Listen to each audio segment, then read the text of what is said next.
Bonjour à toutes et à tous, je suis Marine Lefort, chargée de projet éditoriaux indépendante et vous écoutez Les Voix de la Photo. Les Voix de la Photo, c'est le podcast qui donne la parole aux professionnels du milieu de la photo et de l'image pour nous partager leur parcours, leur réussite, parfois leur revers, et nous glisser quelques conseils en chemin. Aujourd'hui, je suis avec Sylvie Lécalier. Bonjour Sylvie. Bonjour Marine. Merci de prendre le temps de cet entretien. Nous sommes encore au quai de la photo à Paris dans le 13e. Sylvie, tu es diplômée de l'École nationale supérieure de la photographie et depuis l'an 2000, tu es en charge de la collection photographique du Palais Galliera, qui est le musée de la mode de la ville de Paris, qui compte une collection de plus de 50 000 images. Et tu es commissaire de plusieurs expositions, notamment celle dédiée à Paolo Roversi qui s'est tenue de mars à juillet 2024.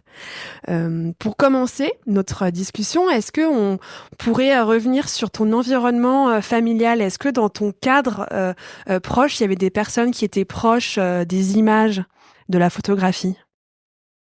Pas vraiment, non. C'est vraiment quelque chose que j'ai découvert toute seule. Et pour tout dire, j'ai débuté mes études dans les lettres, en faisant une hypocagne, une cagne, voilà, une prépa au concours de Normal Sup, en lettres classiques. Donc vraiment très très littéraire, latin, grec. Et puis j'ai découvert que c'était pas forcément, j'avais pas forcément envie de devenir prof de français ou prof de latin, prof de grec. Et je sais pas trop comment je suis arrivée à la photographie. Mon père faisait des photos, mais comme voilà, comme dans les familles, en amateur. Et j'ai eu la chance en fait de rencontrer Marc Ribou.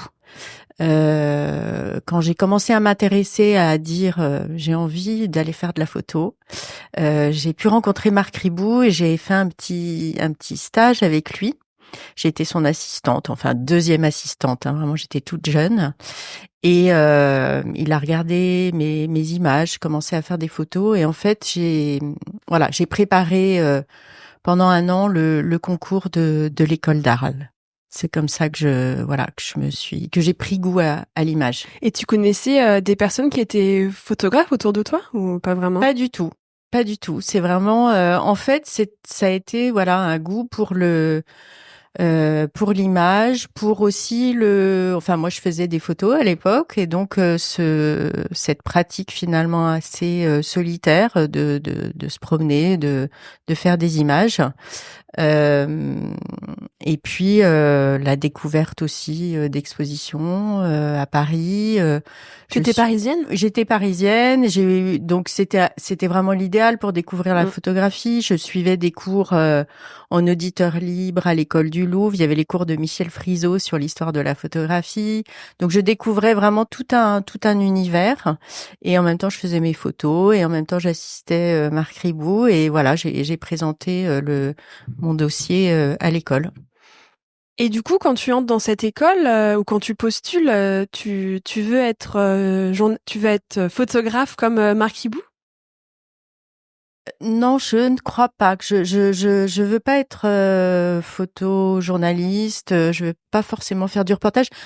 Pour tout dire, j'ai 20 ans et je sais pas très bien ce que je veux faire. Je sais que j'ai envie de découvrir la photographie, d'en faire, d'aller dans cette école qui est, en fait, c'est aussi Marc qui me recommande d'aller postuler dans cette école qui est toute jeune, qui a à peine une dizaine d'années et qui est quand même une école publique, hein, donc les études sont gratuites, qui est une école qui dépend du ministère de la Culture, donc il y a une forme de reconnaissance, qui est aussi une école qui développe un regard artistique, pas seulement technique. Voilà, je suis pas du tout technique, la physique, les maths, tout ça, c'était vraiment pas pour moi. Donc, il y a cette idée d'aller découvrir tout un pan d'un univers qui m'attire sans savoir exactement ce qu'on va y faire. Et du coup, tu y restes tout le programme? J'y reste les 3 ans. Les 3 ans. Oui, tout à fait. Et c'est assez merveilleux, hein. Les conditions sont assez idéales puisqu'on se retrouve voilà dans cette petite ville d'Arles avec des promotions de 25 étudiants, donc dans un finalement petite école qui fonctionne avec un système assez convivial, familial, une école ouverte tard le soir où on nous confie aussi des responsabilités dans le fonctionnement de l'école. Voilà, des séminaires où on peut discuter des heures entre étudiants et avec les professeurs. Enfin, donc oui, c'est vraiment un moment très, je pense, de liberté, de découverte, de formation très riche. Il y a une bibliothèque aussi merveilleuse. Voilà, donc c'est un lieu d'échange très riche. Ça te fait peut-être aussi découvrir d'autres métiers de la photo? Alors c'est vrai que on a cette pratique photographique en tant qu'étudiant et en même temps on a des intervenants extérieurs qui viennent nous parler de tous ces métiers liés à la photographie, la conservation, comme Anne Cartier-Bresson par exemple qui avait créé l'atelier de restauration de la ville de Paris, les conservateurs, Agnès de Gouvion-Saint-Cyr à l'époque au ministère de la Culture, tous ces gens qui valorisent et qui conservent la photographie. Viennent partager leur expérience et nous faire découvrir tous les métiers qui sont autour de la photographie. Et quand tu sors, quelle est ta première expérience professionnelle en sortant d'études? Alors en fait, dès la troisième année, je pressens que je n'ai pas forcément envie de devenir photographe, que ce n'est pas la voie que j'ai envie de suivre, mais que j'ai plutôt envie de jouer ce rôle de passeur, en fait, finalement, de faire connaître des photographes, de les exposer, de les montrer, d'aller travailler dans des collections, voilà, tous ces métiers qu'on a pu découvrir. Moi, toute première expérience, en fait, c'est d'abord une bourse de recherche de la mission du patrimoine photographique qui donnait des bourses à des étudiants généralement qui sortaient de l'école ou des étudiants en histoire de l'art pour travailler sur des collections photographiques conservées au ministère de la Culture, à la mission du patrimoine photographique. Et j'ai travaillé sur un photographe d'architecture de la fin du 19e, Alfred Nicolas Normand, dont toutes les négatifs, en tous les cas, les négatifs de la fin de sa carrière sont conservés donc dans ses collections. Je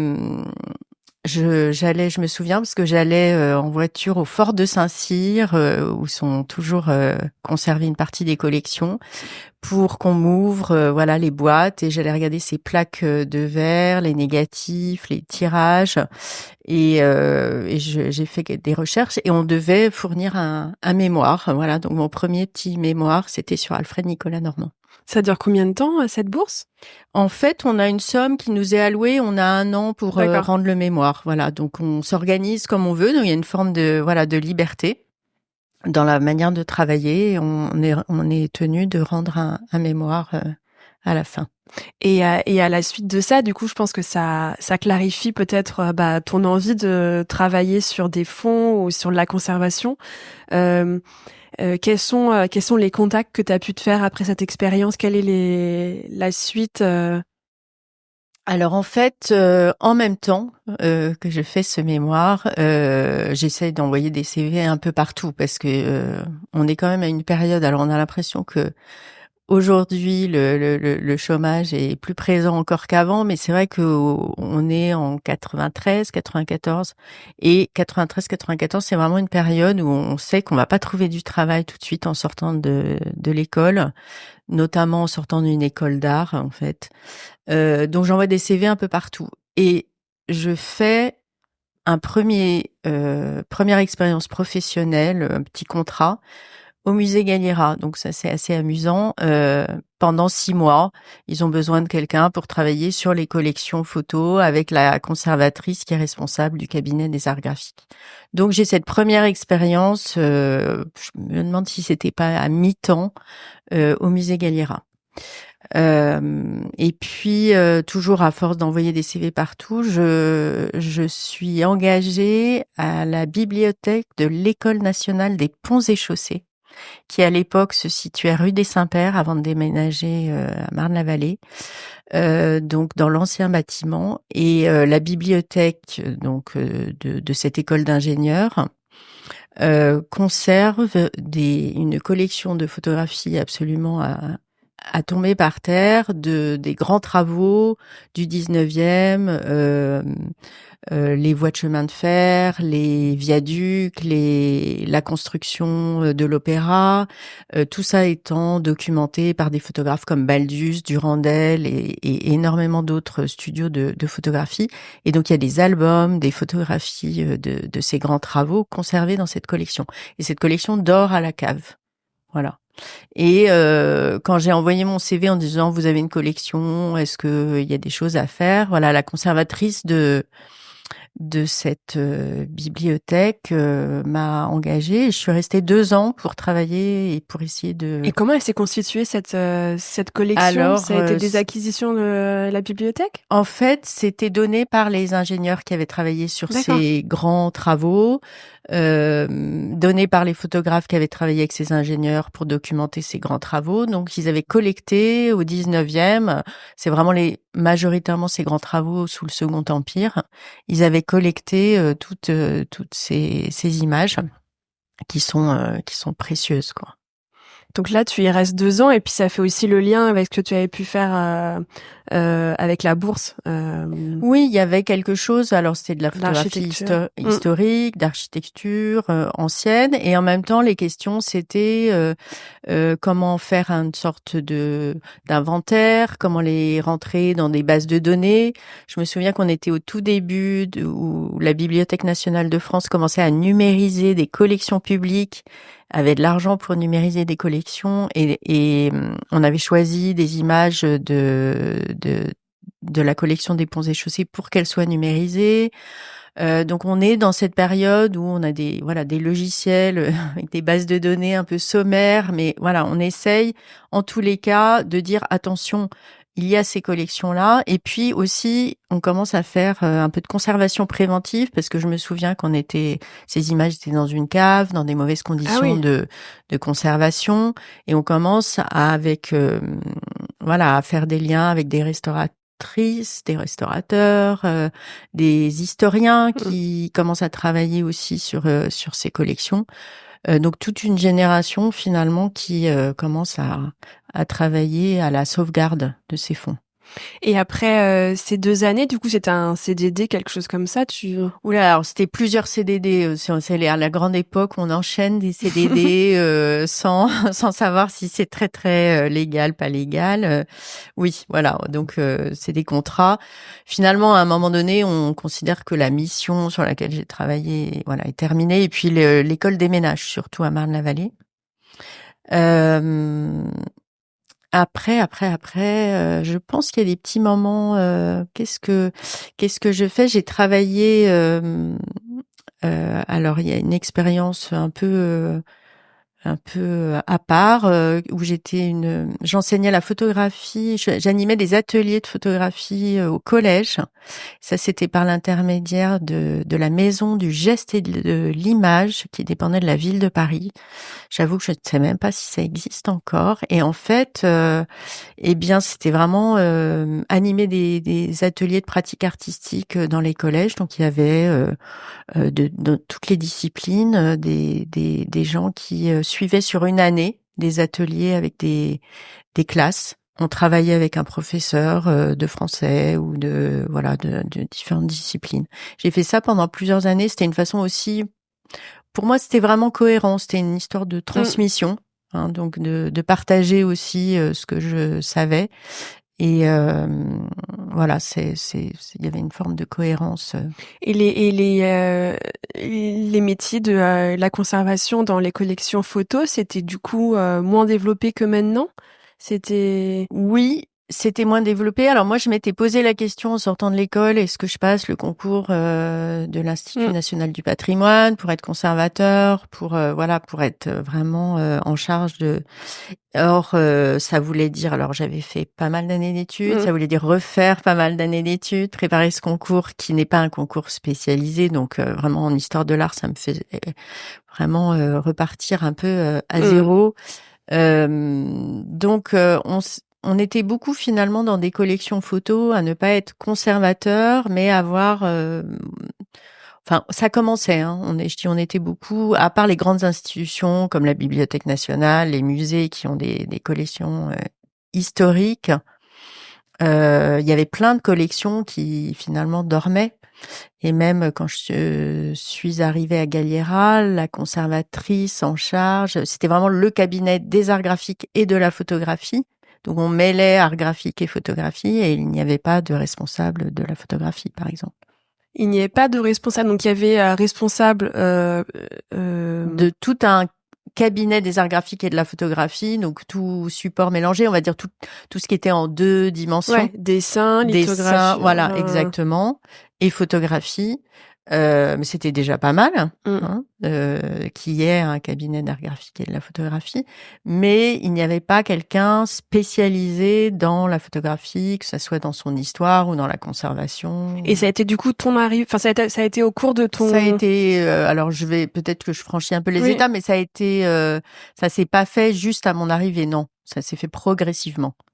Donc après l'enseignement, on arrive peut-être fin des années, presque années 2000, c'est ça? Oui, j'ai ça aussi travaillé un peu à la Galerie Baudouin-Lebon. Enfin voilà, j'ai eu des expériences différentes. Ça m'intéressait de travailler avec des artistes, La Galerie Baudouin-Lebon, elle est pas spécialisée en photographie, mais elle a quand même une bonne part de ces artistes qui sont photographes. Donc travailler aussi avec des artistes contemporains, c'était quelque chose que j'aimais. J'avais pas du tout envie d'être cantonnée à la photographie du 19e. T'étais à la... Dans une galerie, on est un peu à tout. On est un peu à l'accueil, à travailler, à préparer les expos, à la vente, monter, à faire de la compta, à tout. Voilà. À travailler, c'est des petites équipes, donc c'est ça qui est intéressant aussi. Ça donne une vision du métier, de ce travail et d'être proche du coup à photographe et des tirages, effectivement. Exactement, et de se rendre compte aussi de toute cette part du marché de l'art, de cette dimension plus commerciale finalement du métier. Donc c'était une très belle expérience, et d'ailleurs je suis encore en relation avec Baudouin-Lebon, donc qui a contribué à ma formation dans le métier. Et du coup après le marché de l'art, tu es retourné tu es retourné dans le monde alors des après, musées? il y a eu quand même 2 années un peu difficiles parce que où je trouvais pas vraiment de travail dans ce domaine-là, de la culture, de la photographie. Et puis, il y a eu une opportunité, on va dire, et je dirais que là, je remercie Anne Cartier-Bresson qui m'a recommandé en fait auprès de la directrice du musée Galliera, qui cherchait quelqu'un. Alors, à l'occasion, en fait, de l'arrivée d'un énorme fonds photographique qui était le legs du photographe Henry Clark. Donc, Henry Clark, c'est un photographe américain qui est arrivé en 1949 à Paris et qui a travaillé sous contrat avec Condé Nast et donc pour les éditions françaises, américaines, anglaises de Vogue pendant toute sa carrière en France. Donc, il est resté vraiment en France et à Paris. Et n'ayant pas d'héritier, à la fin de sa vie, il a décidé de léguer toute sa collection photographique et tout ce qui lui est lié, c'est-à-dire ses magazines, les publications dans lesquelles ses photos sont parues, à la ville de Paris et au musée Galliera, en reconnaissance finalement à Paris, à la France pour sa carrière en fait qu'il avait faite en France. Et donc ce legs arrive au musée Galliera en 98, je crois, dans des cartons. Enfin, le legs date de 98, peut-être ça arrive un peu après. des tas de cartons qui débarquent au musée. Et là, je crois que le musée se trouvait face à un vrai. Qu'est-ce qu'on fait de ça? Parce qu'effectivement, c'est très beau d'accepter ce legs. C'était en plus, c'est un legs généreux parce que la clause du testament spécifie que Henry Clark nous cède également ses droits d'auteur et que l'argent touché par le musée Galliera, par la ville de Paris et donc par le musée Galliera par force, par les droits d'auteur, ne doit servir qu'à l'acquisition de photographies de mode pour le musée Galliera. Donc il y a une clause dans ce legs qui fait que eh bien, chaque année, encore aujourd'hui, le musée Galliera touche des droits d'auteur qui donnent un petit budget. Et qui gère ces droits d'auteur? Bah, c'est moi. D'accord. Encore. En fait, on les gère sans vraiment les gérer, c'est-à-dire, alors, c'est géré aussi par la DAGP qui gère vraiment, voilà, qui le représente. Mais effectivement, quand on a des demandes très particulières d'utilisation de photographies d'Henry Clark, c'est le musée Galliera qui donne son accord. C'est rare, ça, non? Oui, c'est rare, et d'ailleurs, c'est même pas très logique qu'un musée ça fait pas, disons, partie des missions d'un musée de gérer les droits d'auteur d'un photographe. Et donc, effectivement, le musée s'est retrouvé vraiment complètement démuni face à cette question. Ça fait toujours pas partie vraiment de nos missions. On peut pas fonctionner comme une agence, On essaye maintenant d'avoir de plus en plus d'images quand même diffusables, représentées sur le site de la RMN, que les gens peuvent trouver facilement, et puis dont ils règlent les droits à la DAGP. Donc, on n'a pas une gestion comme ça comptable au quotidien, heureusement, parce que c'est pas du tout notre.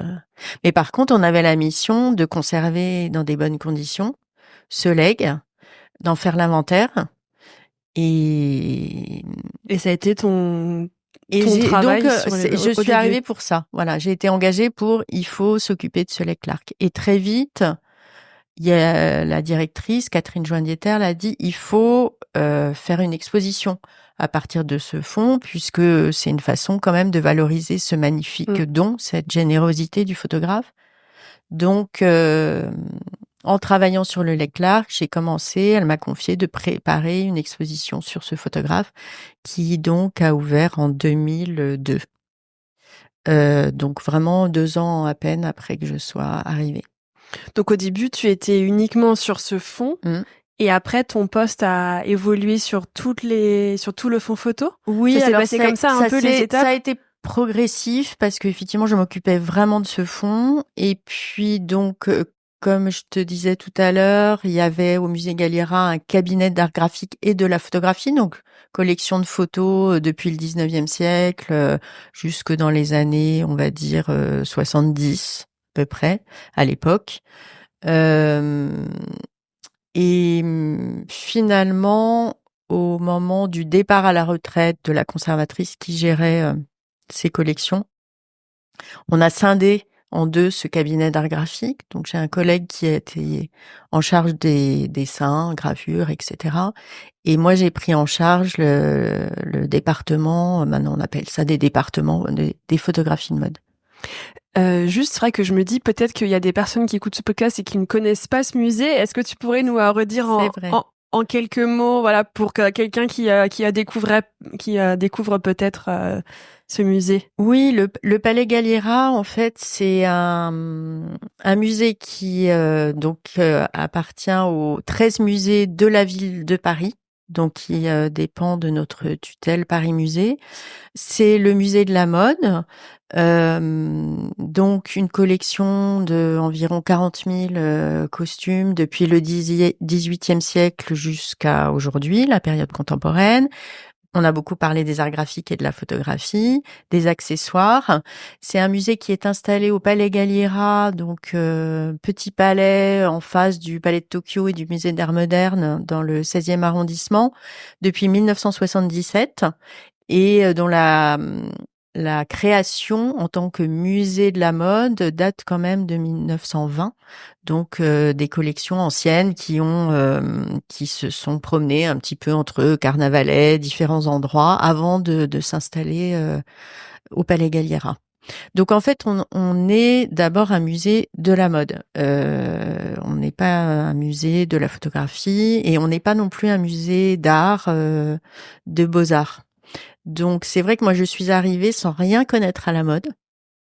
J'avais cette expérience photo, on va dire, hein, dont on a parlé tout à l'heure. Et en fait, j'ai découvert un champ d'études qui était encore assez finalement balbutiant, qui est maintenant aujourd'hui vraiment un objet d'étude d'énormément d'historiens. On voit comment il y a une spécialité mode à l'école du Louvre, des études sur l'histoire de la mode à Paris 1. Enfin, c'est vraiment un objet très très riche. Mais à l'époque, c'était peu étudié. Donc le musée, évidemment, faisait nombre d'expositions, des catalogues, avec des conservateurs très spécialistes. C'est devenu un champ qui s'est beaucoup développé. Et la photographie de mode, par là même, c'est aussi beaucoup développé. Mais moi, quand je suis arrivée, la photographie de mode, c'était considéré comme une photographie, on va dire... Publicitaire? Alors, elle est publicitaire, elle est commerciale, on peut pas Oui. le nier. On fait de la photographie de mode, alors, ou pour qu'elle soit publiée dans les magazines, et les magazines de mode, leur objectif, c'est quand même à la fin de valoriser les vêtements et donc de faire vendre les vêtements. Il faut pas se tromper. C'est le magazine de mode est un des rouages de cette grande industrie de la mode, euh, qui est vraiment une industrie commerciale. Et puis c'est aussi publicitaire puisque c'est l'image de marque d'une marque, l'image d'une maison, l'image qui est diffusée par toutes ces publicités, ces campagnes. Donc voilà, la photographie de mode, elle fait partie de toute ce système de diffusion de la mode en créant de l'image. Donc il faut bien l'étudier par rapport à ce contexte de production. C'est important. Ça ne la dévalorise pas pour autant. Je veux dire, c'est un objet d'étude à bien comprendre en tous les cas par rapport à ça. Oui, moi je trouve ça super intéressant parce que la photographie de mode, effectivement, est... En fait, on a la photographie de presse, la photographie plasticienne, la photographie de mode. Enfin, je trouve ça intéressant parce que souvent il y a des ponts entre tous les types de photographies qui existent. Mais la photographie de mode, c'est celle qu'on peut aussi voir sans par des images, par la presse et enfin, il y a des très belles choses aussi. Ouais, c'est sûr, c'est pas forcément une photographie de musée. D'ailleurs, en fait, les grands photographes de mode, on les regardait dans les magazines, Bourdin dans le Vogue français dans les années 70, les couturiers, les stylistes ou même tous les gens du milieu de la mode ou même les gens qui s'intéressaient à l'image, ils guettaient les dernières campagnes de Guy Bourdin pour Charles Jourdan, ils guettaient les pages de Guy Bourdin dans Vogue ou les photos de Newton à cette époque où ils avaient une très grande liberté d'interprétation, de création dans les pages de ce magazine. C'est un exemple parmi d'autres, mais c'est une photographie qui est faite pour le magazine, effectivement, ou que ça soit dans les pages publicitaires ou dans ce qu'on appelle les éditoriaux, donc c'est-à-dire les pages commandées, mises en scène avec la styliste, la rédactrice de mode, etc. On a fait une exposition à Galliera sur Vogue, justement sur les 100 ans de Vogue Paris. Il y a 2 ans ou un an? Alors c'était en 1921, ça a été un petit peu décalé parce qu'on voulait la faire en 1920, en 1920. Pardon, alors je suis en train de me décaler d'un siècle. Donc c'était en 2021, l'anniversaire c'était 2020 puisque Vogue Paris commence en 1920. Et justement cette histoire du magazine, c'était vraiment riche pour montrer le rôle du magazine dans ce système de la mode, comme promotion de certains couturiers, le rôle des rédactrices, le rôle des photographes, des dessinateurs aussi à l'époque. Et ça a remis un petit peu justement au cœur de l'étude de la mode tous ces médiums finalement, photos, dessins, pages de magazines, publicités, qu'on considérait un petit peu comme mineurs.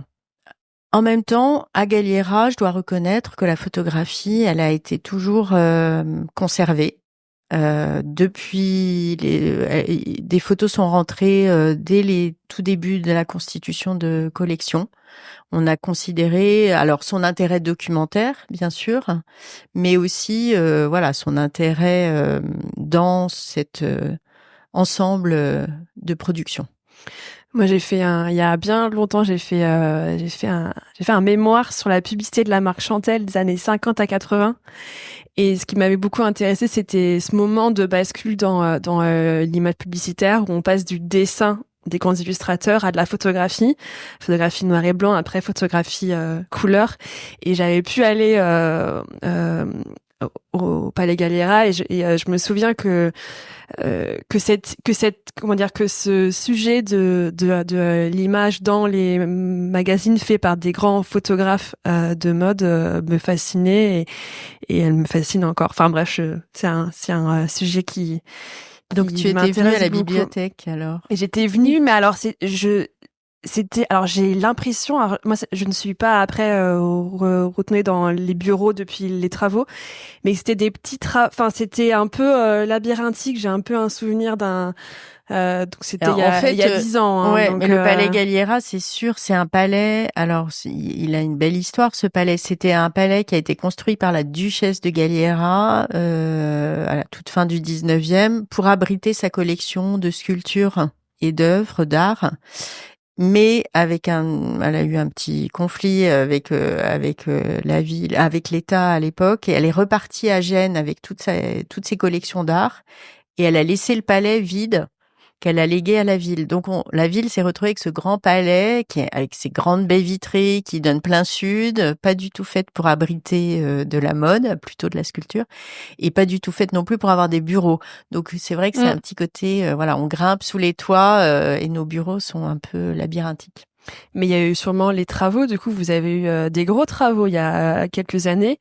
Donc, ça a peut-être aussi amélioré. Maintenant, vous avez le sous-sol. Enfin, en tout cas, pour le public, ce qu'on peut voir, c'est qu'il y a un espace, il y a un très grand espace d'exposition qui n'existait pas avant. Je ne sais pas si ça a eu peut-être un impact sur vos espaces de collection, de conservation, enfin, les réserves. Alors, oui, alors on a récupéré en fait tout l'espace qui était en rez-de-jardin et donc ça nous a permis de doubler les salles d'exposition, ce qui est vraiment très bien et ça nous permet de présenter une histoire de la mode à travers nos collections quasiment en permanence. Voilà, et c'était important. La ville, il y avait pas à Paris un endroit, un musée ouvert où on pouvait voir une histoire de la mode et des collections de mode en permanence. On enchaînait finalement des expositions temporaires. Donc ça, c'est vraiment bien. Et par contre, nos réserves ne sont pas du tout au Palais Galliera. Nos réserves sont dans un autre lieu dans Paris. Avec des réserves climatisées, des ateliers de restauration, de la même façon, les collections de photographie, les collections de dessins, tous les costumes accessoires sont regroupés dans des réserves. Ouais, je me demandais s'il y avait une autre partie en bas. Non, à une époque, quand on descendait dans les sous-sols, il y avait encore des choses, mais ça fait longtemps que tout a été déménagé. De toute façon, ça doit être assez lourd aussi en termes de conservation, autant pour conserver du tissu, des tissus précieux, du papier, j'imagine que... Alors, on a une réserve qui est dédiée aux arts graphiques et à la photographie, mais c'est vrai que tout ce qui prend de la place et qui est complexe à conserver, c'est le costume, le vêtement, que ça soit à plat ou suspendu. Les enjeux de conservation préventive sont plus complexes encore. Ouais. Et du coup, ça m'intéresserait qu'on prenne par exemple une exposition. Alors par exemple pas au Reversi, mais s'il y en a une autre qui te semble plus claire, on peut en prendre une autre et nous expliquer quelles sont les étapes de création d'une exposition comme la tienne? Alors, je pense que ça pourrait prendre des heures, donc un petit peu les étapes clés. Et puis, quels sont les autres métiers qui peuvent aussi intervenir en plus du tien et en plus du photographe qui là est vivant, donc il a aussi il a aussi intervenu sur cette exposition. Oui, l'exposition de Paolo Roversi, c'est un cas un peu particulier parce que c'est travailler avec un artiste vivant, ce qu'on fait pas toujours. Donc c'est d'abord lui demander s'il a envie de faire une exposition au musée Galliera. C'est vraiment venu de toi, ça. Ouais. D'accord. Oui, tu le connaissais déjà? Enfin, il y avait déjà je un connaissais lien. son travail, mais je pensais que Paris ne rendait pas assez hommage aux photographes de mode. Je pensais que c'était important de montrer un photographe de mode de son vivant. L'histoire de Paolo Roversi, elle est complètement liée à Paris. Il est arrivé en 73, et il y a fait toute sa carrière et aussi toute sa vie. Et il y vit et travaille encore. Pour tout te dire, je l'ai abordé dans les allées de Paris Photo. Il était tout seul, donc je me suis dit, tiens, je vais aller lui demander si... Et il m'a dit... et tout de suite, il m'a dit oui. Bon, après, donc ça se fait pas comme ça. Mais quand je lui ai dit, est-ce que ça vous intéresserait qu'on fasse quelque chose ensemble à Galliera, il m'a dit oui. Et c'était parti pour une longue histoire. Donc une longue histoire, parce qu'il y a eu le Covid au milieu, donc l'exposition a été repoussée, décalée, voilà, avec tout ce qu'on sait d'expositions annulées, etc. Longue histoire aussi parce que Paolo, il aime travailler sur le temps long et prendre le temps. Donc il a une équipe avec lui? Alors, il a sa directrice de studio, Anna, il a ses assistantes, ça dépend s'il est en shooting ou pas en shooting, voilà. Donc oui, bien sûr, il a une équipe. Donc là, c'est parti en fait, il m'a ouvert, moi, première étape, j'avais besoin de voir, de voir les images, de voir. Il a tout gardé. Paolo, tout ce qu'il a fait depuis toujours. Depuis son premier appareil photo quand il était petit garçon. Donc il y avait énormément de choses à voir. Bon, il m'a ouvert son studio, il m'a ouvert ses archives, tout est parfaitement rangé en plus. Donc c'était un bonheur pour un chercheur en photographie, un commissaire d'expo, c'est vraiment l'idéal, quoi. Voilà. Donc j'ai passé vraiment beaucoup de temps à m'imprégner de son travail, à regarder. Il a tous les magazines, à regarder tous les magazines et tout ça, toutes ses publications. C'est beaucoup de temps. C'est aussi beaucoup de discussions. On a beaucoup échangé, discuté. Toutes les photos viennent de chez lui. Du coup, il n'y a pas eu de prêt à d'autres musées. Du coup, dans l'exposition, le mieux, c'est toutes les photos venaient de chez lui. Il y avait des choses qu'il avait déjà fait tirer pour des expositions. Il y avait des choses qu'il a voulu faire tirer pour cette exposition. En fait, au fur et à mesure qu'on travaillait, Paolo voulait pas, bien sûr, entendre parler de rétrospective. C'est un terme qui était, mais en même temps, moi, j'avais envie de montrer son parcours, de faire comprendre aux visiteurs qui ne connaissaient pas son travail, où il avait commencé, vers où il allait. Donc, on était toujours entre une approche un peu plus historique et en même temps, lui, l'approche de l'artiste vivant. Donc c'était riche, ça nous a permis d'aller sur plein de pistes différentes de projets. Finalement, d'en arriver à une, et finalement on a retenu ce fil conducteur qui est son rapport à la lumière. Et puis donc tu disais, on travaille pas tout seul. Oui, bien sûr. Là il y a eu cette relation entre nous deux de discussion de travail, mais peut-être 2 ans avant l'ouverture de l'exposition, on commence à avoir un projet d'équipe de production. Donc c'est Paris Musée qui a les équipes de production qui sont pas à Galliera. Donc okay. Ce que je te disais, donc on est un musée qui dépend de la ville de Paris. On a Paris Musée et les équipes de production des expos, d'édition. du catalogue, qui sont centralisés, qui travaillent avec tous les musées de la ville. Et donc, moi, on a une chargée de production qui s'occupe d'une expo. Là, c'était Laura Farge, qui était en charge de l'exposition Paolo Roversi au musée Galliera. Donc, je travaille avec elle. On a fait un appel d'offres pour sélectionner un scénographe. Donc, en fait, ça veut dire que Paris Musée lance un appel d'offres, que plein de scénographes peuvent répondre, qu'on en choisit 3, à qui on demande de réaliser une esquisse. Et au vu de ces 3 esquisses et de la présentation de leur projet auprès de la directrice de Paris Musée, la directrice de Galliera, moi, Paolo, enfin voilà, on choisit un des 3 projets. Et là, on a choisi donc Ania Marchenko, qui est une scénographe qui avait travaillé avec Martin Margiela sur l'exposition qui avait eu lieu au musée Galliera. Et à partir de ce moment-là, on a travaillé à 3. C'est-à-dire, au lieu de travailler à 2, on s'est mis à travailler à 3. Et c'était très, très important d'avoir quelqu'un qui traduit dans l'espace, qui traduit en lumière, qui traduit en volume toutes les idées qu'avec Paolo, on avait commencé à avoir sur ce parcours.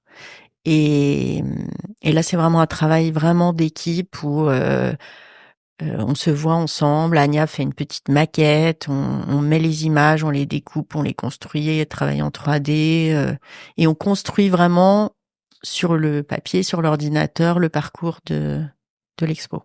Et après, j'imagine qu'il doit aussi y avoir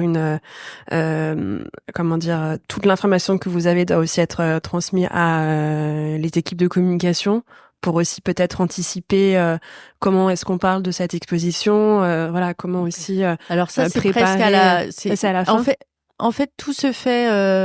On a vraiment des réunions de communication et d'information, des réunions projets très régulières avec tous les services pour les mettre au courant de la manière dont on avance, de leur montrer justement le projet scénographique.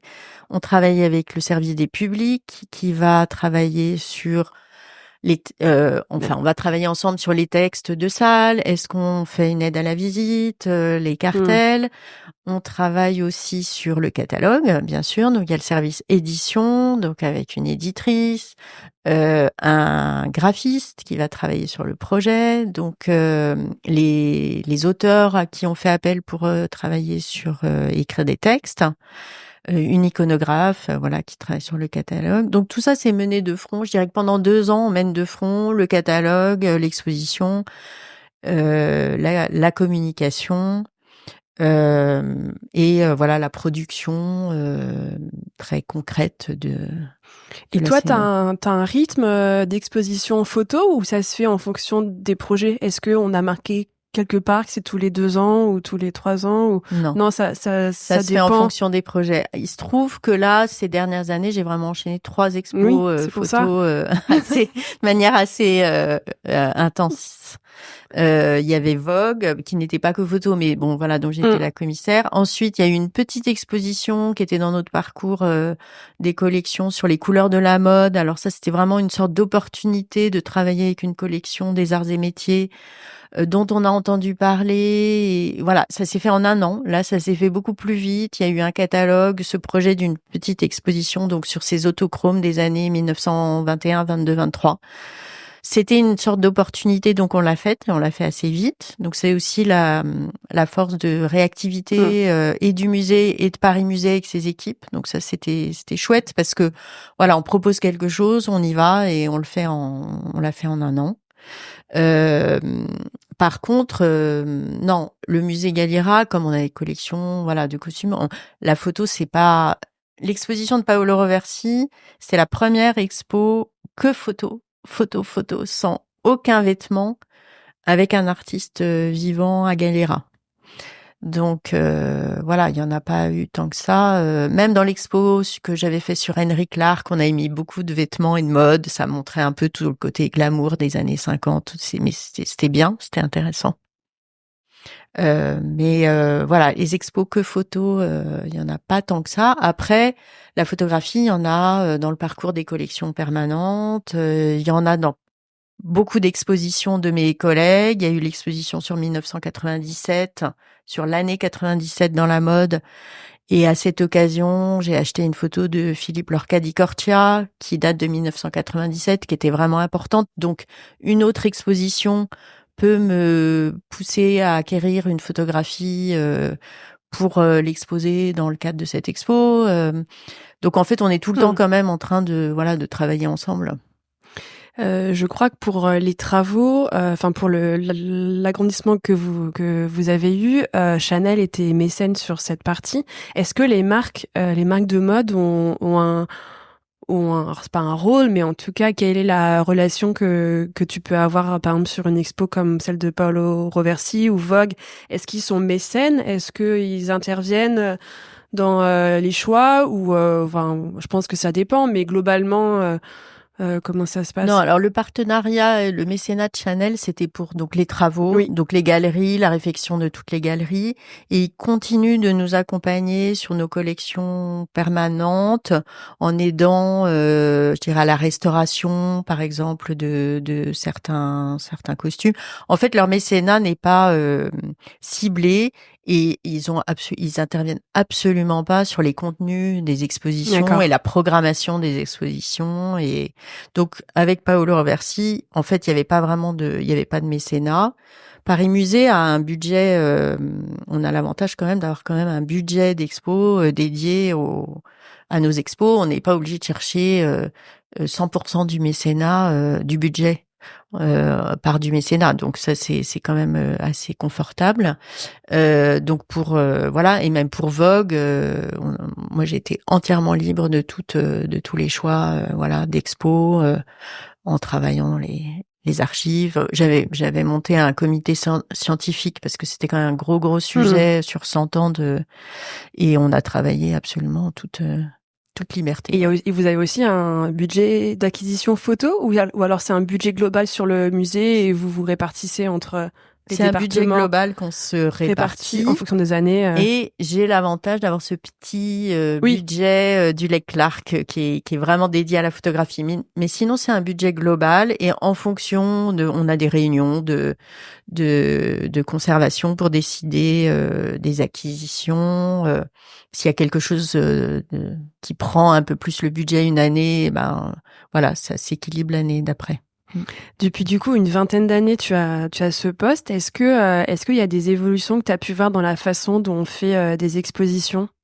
C'est une question très large, mais depuis ton point de vue. Oui, parce que déjà le musée a pris une dimension. Il a doublé en espace d'expo, donc en équipe, en nombre de visiteurs. On a aussi plus de visiteurs, donc on a une manière de faire les expositions où on travaille plus en amont, ça c'est sûr, et aussi, ce que je disais, on a des réunions d'équipe projet très en amont avec tout le monde.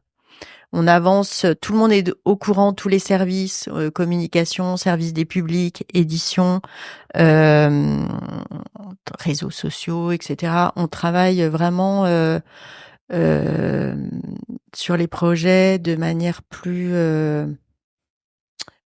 oui, en collectif. Avant, c'était plus individuel et. Ben, on était peut-être moins nombreux aussi. Ça se faisait de manière peut-être un petit peu plus, moins structurée. Lourde, en tout cas, et alors, je dirais pas que c'est lourd, c'est bien. En fait, ça peut sembler lourd parce que ça donne plus de réunions, mais en même temps, on est tous plus professionnels peut-être au fait de ce que font chacun.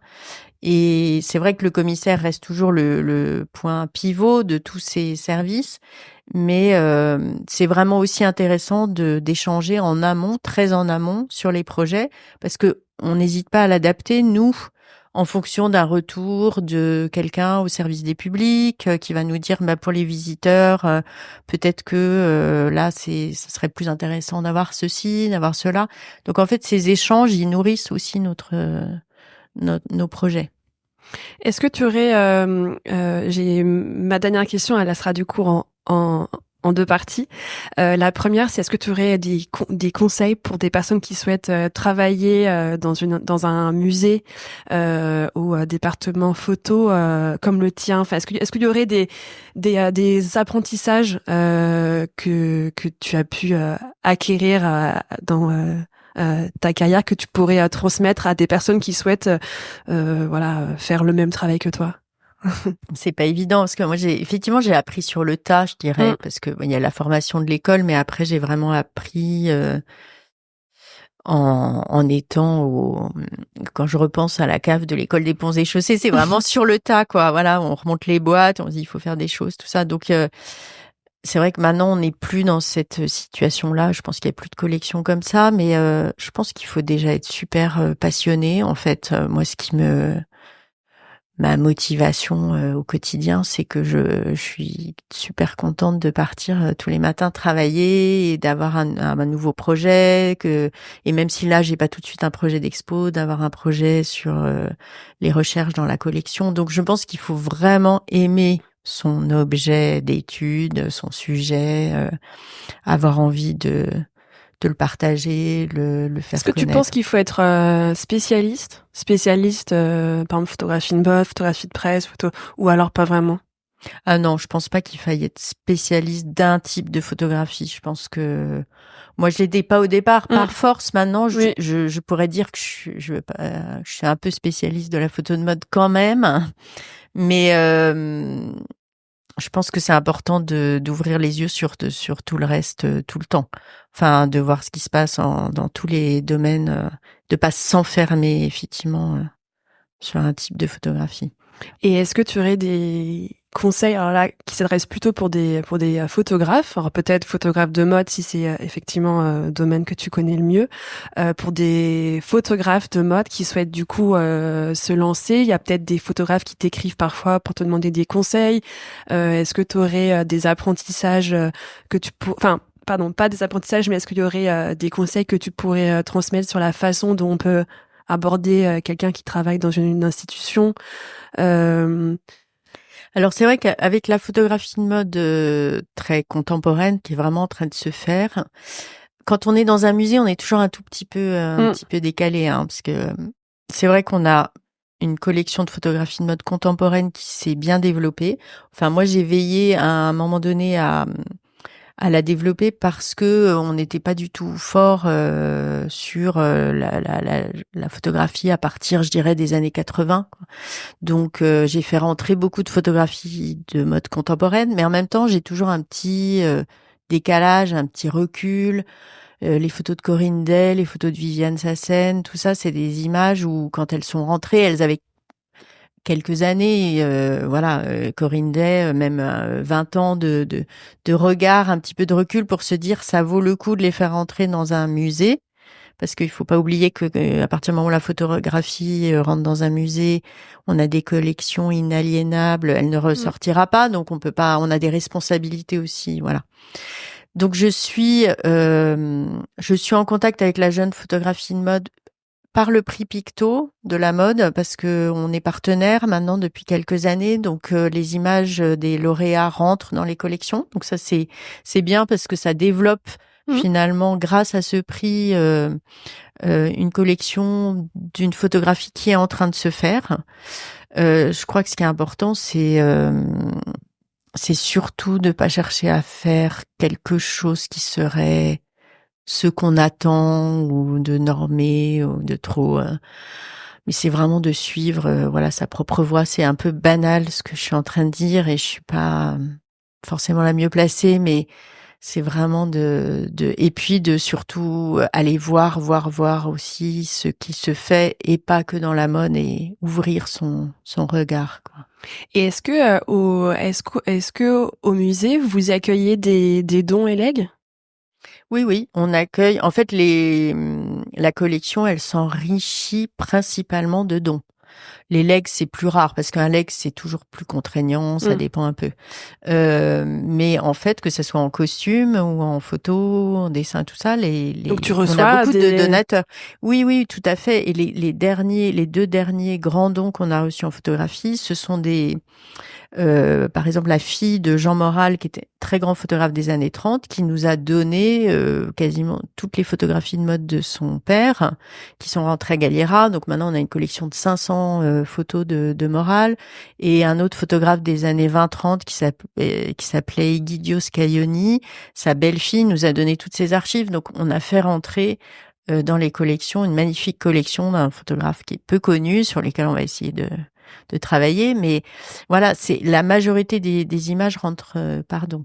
Et vous pouvez aussi prendre, par exemple, des séries, ou à chaque fois c'est vraiment des ça dépend. Ouais. Parce que j'ai pu parler avec des photographes qui parfois me disent comment est-ce que je fais pour l'après, enfin pour pour que mon travail puisse être vu après. Et la question se pose de est-ce que on donne tout à une structure, ou est-ce que on découpe son travail en fonction de la thématique. Si à un moment on a pu travailler sur la mode, sur l'architecture, voilà. Donc c'est aussi intéressant de savoir que si ça peut être intéressant et que ça concerne effectivement la mode, le Palais Galliera peut être un... Oui, par exemple, Jean Moral, le reste de ces images qui sont pas mode, elles sont au musée Niepce ou à Beaubourg, par exemple. Donc en fait, ça dépend de la pratique du photographe. Après, on n'est pas, on reste un musée. On n'est pas un fonds d'archives, on n'est pas la médiathèque du patrimoine, on n'est pas amené comme à recevoir des fonds énormes. Bon, ça, à moins que ça soit vraiment un photographe de mode, ça ait du sens par rapport au musée Galliera. Mais on a vu le travail que ça a été de travailler sur le fonds Clark, qui est énorme.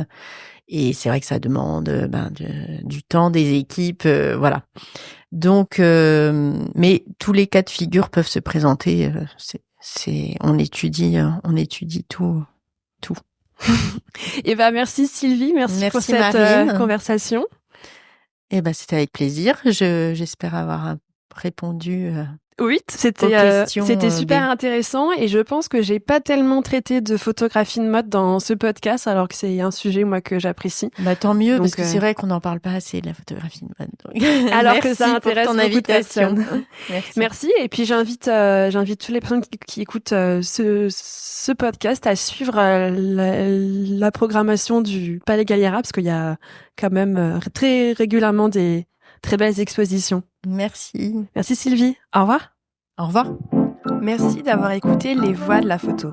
En note de cet épisode, vous pouvez retrouver un lien d'inscription pour recevoir la newsletter des Voix de la photo. Tous les 15 jours, vous recevrez le résumé du dernier épisode, des contenus exclusifs, des recommandations de lecture ou d'expositions de conférences, et même parfois des cadeaux. Pour m'aider à faire connaître le podcast à plus de monde, je vous invite à laisser un commentaire et 5 étoiles sur Apple Podcasts et Spotify. Si vous voulez me faire part de vos remarques, m'indiquer des personnes que vous souhaitez entendre ou en savoir plus, vous pouvez me suivre sur mes réseaux sociaux, sur Instagram, LinkedIn et Facebook. Aussi, je suis chargée de projets éditoriaux, et si vous souhaitez que l'on travaille ensemble sur des projets d'édition, je serai ravie de continuer la discussion. Vous savez où me trouver. À très bientôt.